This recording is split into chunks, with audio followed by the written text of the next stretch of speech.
गोरखपुर से जहां मुख्यमंत्री योगी आदित्यनाथ कार्यक्रम को संबोधित कर रहे हैं। नेशनल इश्यू में मिलकर के काम करते हैं तो परिणाम हम सबके सामने आएंगे। हमारी राष्ट्रभक्ति इस बात को लेकर के होगा कि अगर देश के हित में सरकार ने कोई कदम उठाया है तो हम लोग उसके लिए अपने आप को तैयार करें। जैसे अब कोई भी रसोई गैस का सिलेंडर, याद करिए इस गल्फ वार के पहले अगर किसी के घर में 1 महीने तक रसोई गैस का सिलेंडर चल जाता था तो आज वह 5वें 6ठे दिन ही रसोई गैस का सिलेंडर लेने के लिए क्यों पहुंच रहा है? अरे जब नंबर आएगा उसके 3 दिन 5 दिन पहले वह जाए, अपना रजिस्ट्रेशन करवा दें, उसके घर तक फिर रसोई गैस पहुंच जाएगी। हम लोगों ने प्रदेश के अंदर व्यवस्था करने के लिए कहा है हर जिला प्रशासन से कि जैसे रसोई गैस का सिलेंडर होम डिलीवरी होते था, पहले घर तक पहुंचाती थी एजेंसियां, वैसे ही पहुंचाएंगी। लाइन लगाने की आवश्यकता नहीं है। लेकिन कुछ लोग हैं जो अफवाह फैला करके माहौल खराब करना चाहते हैं। कुछ लोग हैं अव्यवस्था पैदा करने का प्रयास कर रहे हैं।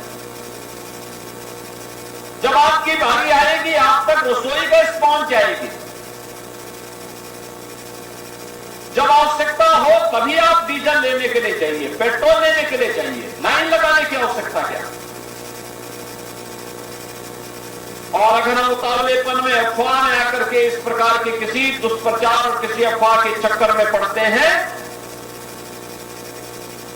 तो लगता है हम लोगों की राष्ट्रभक्ति पर लोग संदेह करेंगे। इसलिए बहनों और भाइयों, ये तो हमें सतर्कता रखनी होगी। हमें अपने राष्ट्रीय नेतृत्व को इस बात के लिए धन्यवाद देना चाहिए। भारत के अंदर सब कुछ अच्छा है, उत्साहपूर्ण माहौल में उत्सव मनाए जा रहे हैं। वासंतीय नवरात्रि के कार्यक्रम हो रहे हैं।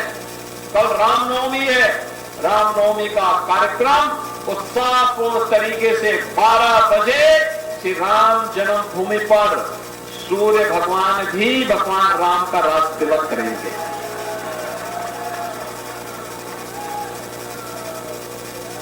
नया भारत विरासत पर भी और विकास में भी विश्वास करता है और भविष्य की एनर्जी के लिए हमें किसी अन्य देश पर निर्भर न रहना पड़े, इसके लिए ग्रीन हाइड्रोजन एनर्जी उसका एक माध्यम बनने वाली है। और उसी के लिए एक हम लोगों ने सेंटर ऑफ एक्सीलेंस के लिए मदन मोहन मालवीय टेक्निकल यूनिवर्सिटी को पैसा उपलब्ध करवाया है। उस टेक्नोलॉजी को लाने के लिए अभी हम लोग जापान भी गए थे। जापान के साथ हमारी बातचीत हुई है। जापान इस टेक्नोलॉजी में काफी एडवांस स्टेज में है।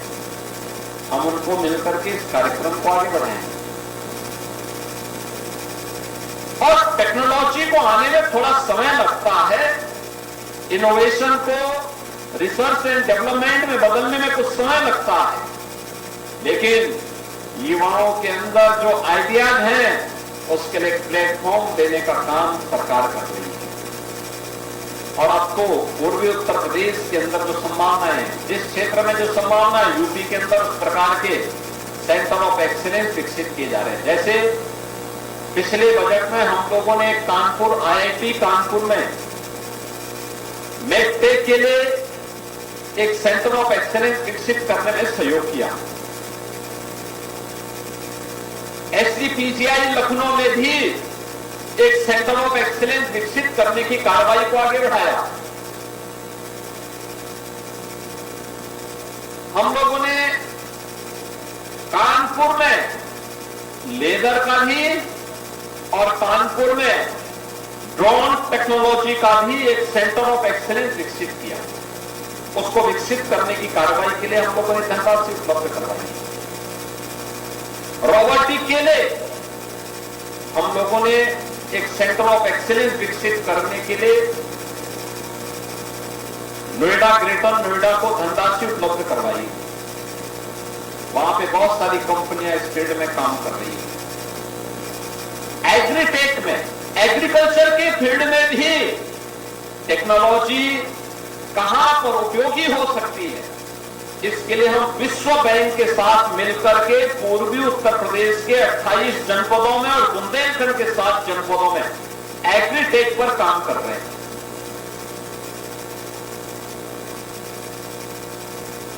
ये स्टार्टअप डेयरी में भी स्थापित हो सकते हैं, मत्स्य पालन में स्थापित हो सकते हैं, अन्य फील्ड में भी एक अच्छे स्टार्टअप को आगे